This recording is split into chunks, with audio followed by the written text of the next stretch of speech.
Dober dan, danes na kopah, Makenem predstavitev zimske sezone.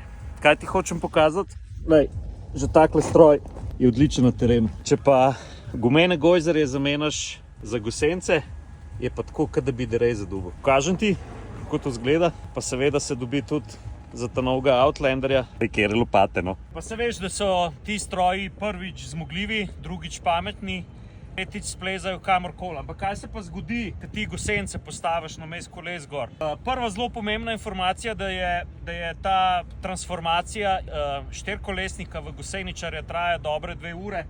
Vam bom pol pokazal tudi šponarje, ko se tu vse naštela, zadeva štima.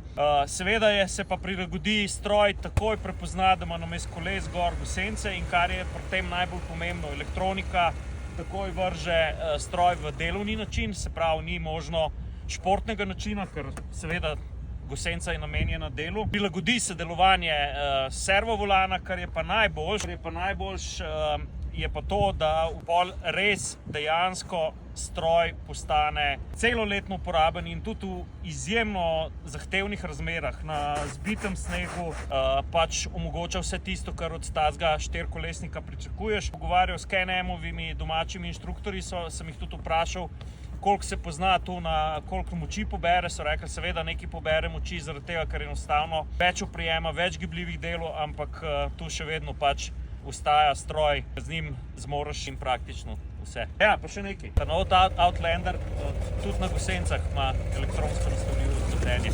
Pa tudi 4-kolesni pogon dela, oziroma 4-gosenični pogon dela. Evo, tu je tak poseben šponorček, elektronsko nastavljivo vzmetenje, pa še pokazal ti bom na zaslonu. Da te stroj obvesti, da so gor gosenice. Evo, vidno, tukaj. In pa sam potrdiš in greš naprej.